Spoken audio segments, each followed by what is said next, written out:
एक समय की बात है। एक छोटे से गांव में एक प्यारा सा लड़का रहता था, आरव। आरव को पतंग उड़ाना बहुत पसंद था, लेकिन एक प्रॉब्लम थी।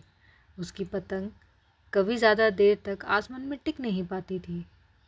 गांव के बच्चे उसका मजाक बनाते, आरव तेरी पतंग तो उड़ने से पहले ही हार मान लेती है। आरव थोड़ा उदास हो जाता, पर उसके दिल में एक सपना छुपा था। एक दिन मैं सबसे ऊपर उड़ने वाली पतंग उड़ाऊंगा। कुछ दिन बीतते हैं। एक शाम आरव नदी के किनारे बैठा था। तभी एक रंग बिरंगी चमकती हुई सी चिड़िया उसके पास आई। चिड़िया बिल्कुल अलग थी, जैसे आसमान का जादू उसमें बसा हो। चिड़िया ने हल्के से मुस्कुराते हुए कहा, उड़ना सिर्फ हवा का काम नहीं, दिल की हिम्मत का भी होता है आरव।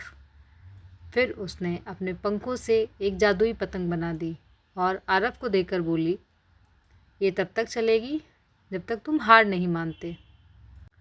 जादुई पतंग पाकर आरव बहुत खुश था। नेक्स्ट मॉर्निंग उसके गांव में पतंग का मेला था। सबकी नज़र बड़ी बड़ी पतंगों पर थी, पर आरव ने चुपचाप अपनी जादुई पतंग आसमान में छोड़ दी। बस फिर क्या, पतंग सीधी बादलों के पास जाकर रुक गई। सब लोग हैरान हो गए। बच्चे तालियां बजाने लगे, लेकिन अचानक हवा तेज हो गई और पतंग हिलने लगी। सब चिल्लाए, आरव पतंग टूट जाएगी, आरव पतंग टूट जाएगी। आरव ने गहरी सांस लेते हुए चिड़िया की बात को याद किया। चिड़िया ने कहा था, पतंग तब तक ही चलेगी जब तक तुम हार नहीं मानते। फिर उसने डोर को और ज़ोर से पकड़ा और पतंग वापस सीधी हो गई। इस बार पहले से भी ज़्यादा ऊपर थी।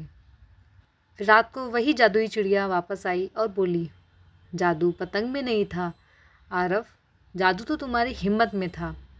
जो कभी हार नहीं मानता, आसमान उसका होता है। आरव चुपचाप आसमान की तरफ देखता रहा और समझ गया, असली उड़ान पतंग की नहीं, सपनों की होती है। सो moral of the story is, हार से डरना नहीं, जादुई हिम्मत हम सब के अंदर होती है। Thanks for watching my video. Do subscribe and share my video. Thank you.